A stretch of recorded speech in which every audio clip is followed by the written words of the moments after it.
श्री गणेशाय नमः। राधे राधे। विनय पद्मावली सोरठा। ग्राम महासर माहि रहूं अरु, हर नारायण नाम कहाऊं। वेद पुराण को ज्ञान नहीं, नहीं शास्त्र सुने सच बात बताऊं। सिंधु समान कथा हरि की, मैं मच्छर मूड उलाघन चाऊं। को कमी कहू को तुक में, करी कृष्ण कृपा नौका तरी जाऊं। हरि अनुकंपा होत जब, गूंगा वेद सुनाए। पंगु चढ़े गिरिवर तुरत, अंधा राह बताए। अंधा राह बताए, मूढ़ श्रुति भाष्य बनावे। बहरा सब कुछ सुने, राग का भेद बतावे। हर नारायण कहे, कृपा हरि की यदि पाऊं। भाषा इसकी करूं, शीश कवियों को नाऊं। कृष्ण शिवा शिव शारदा, गणपति यमुना गंग। व्यास और सुखदेव मुनि, बंदो ईश भुजंग। गुरुपद पंकज सुमरी कर, ऋषि मुनि कवि सब ध्याए। कहन जहो श्री भागवत, भाषा माहि बनाए। बांके टेढ़े बाख्य रच, भाषा करबे मेल। कहो कथा हरि की सुजन, जो अमृत को बेल। सज्जन बलि सुपान कर, आशा सुरस बताए। दुर्जन रोगी हरि मुख, कड़वी कह चिल्लाए। कवि गुण ले अब गुण सदा, क्षमा करें क्षिप्र। कहें चिरंजी लाल सुत, हर नारायण विप्र। बोलो श्रीमन नारायण नारायण नारायण। श्रीमद् भागवत पहला स्कंद दशवां अध्याय।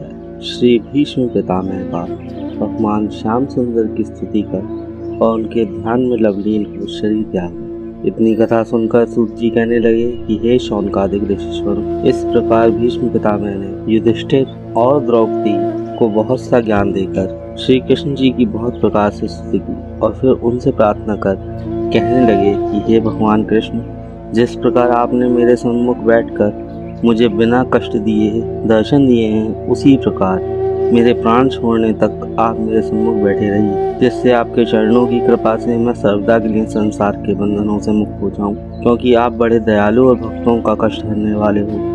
तथा जो आपका निरंतर ध्यान करते हैं, वे संसारी माया से सर्वदा अलग रहकर मोक्ष को प्राप्त करते हैं। एवं जो नर मरण समय में एक बार भी आपके नाम का स्मरण करते हैं, वे भी भवसागर से पार हो जाते हैं। बोलो जय श्री राधे। हे दीन बंधु, आपके गुणों का वर्णन करने की किसमें सामर्थ्य है, क्योंकि संसार के उत्पन्न पालन और संहार करने वाले जब आप ही हैं, तो भला ऐसा कौन प्राणी है जो आपके गुणों का वर्णन कर सके। आप भक्तों का कष्ट हरने के लिए और पृथ्वी का भार उतारने के लिए संसार में सगुण अवतार धारण करते हो, जिससे संसार के जीव भी आपके चरित्रों का गुणगान करके भवसागर पार उतर जाते हैं।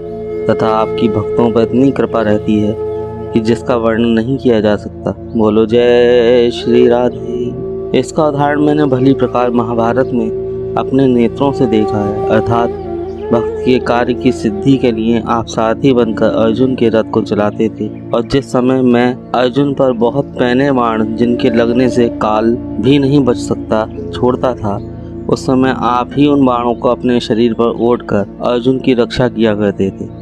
उस समय आपके शरीर में बाण लगने से रक्त की लाल लाल बूंदें और रथ के घोड़े दौड़ाने से पसीने के उज्ज्वल कण मूंगे और मोतियों की तरह बड़े शोभायमान लगते थे, और मेरे अगणित बाणों की झड़ी से आप इस प्रकार सुशोभित हो जाते थे, जिस प्रकार सुमेरु पर्वत शिखर पर वर्षा की झड़ी लग जाने से चित्त मोहक बन जाया करता है। बोलो जय श्री राधे।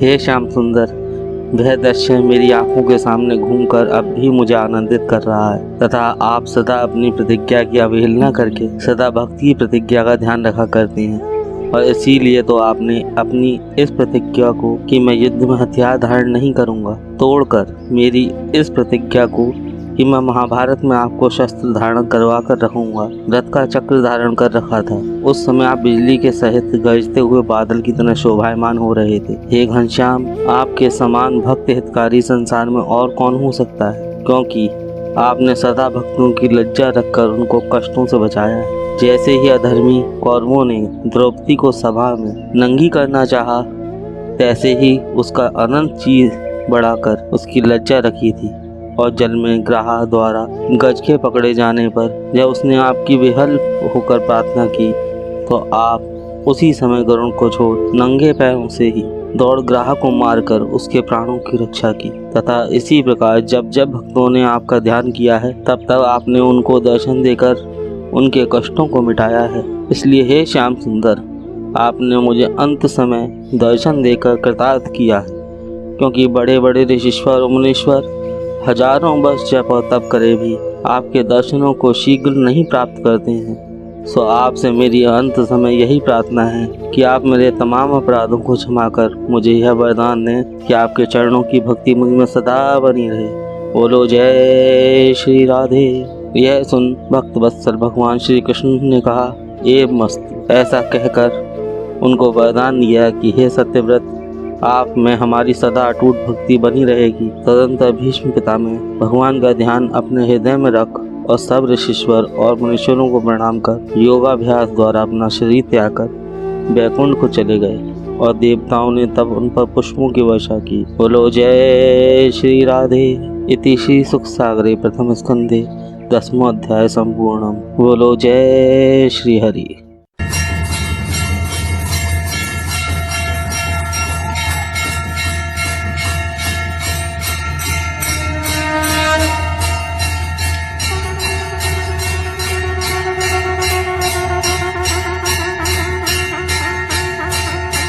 आरती श्रीमद् भागवत जी की, दाता है सुख मुक्ति श्री की। जगहित व्यास मुनीष बनाई, श्री सुखदेव जिसे फिर गाई। चैन परीक्षित मुक्ति पाई, सप्ताह यज्ञ विशेष विधि की। आरती श्रीमद् भागवत जी की।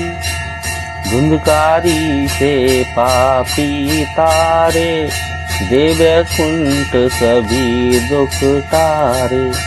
ऋषि मुनि जिसके गुण गाहारे, मैं कद पीड़ा तन मन जी की। आरती श्रीमद् भागवत जी की, दाता है सुख मुक्ति श्री की। जिसने सुनी कथा मन लाकर, काम क्रोध अभिमान हटा कर। धन्य हुआ वह मुक्ति पाकर, इच्छा फिर न बस्तु किसी की। आरती श्रीमद् भागवत जी की, दाता है सुख मुक्ति श्री की। सुख संपत्ति सुख देने वाली, भक्त नावनुत खेने वाली। दुख दारिद्र्य हर लेने वाली, हर नारायण माँ मुक्ति की। आरती श्रीमद् भागवत जी की, दाता है सुख मुक्ति श्री की। जय श्री राधे। श्रीमन नारायण नारायण नारायण, लक्ष्मी नारायण नारायण नारायण। ईश्वर नारायण नारायण नारायण, लक्ष्मी नारायण नारायण नारायण। ईश्वर नारायण नारायण नारायण। राधे राधे।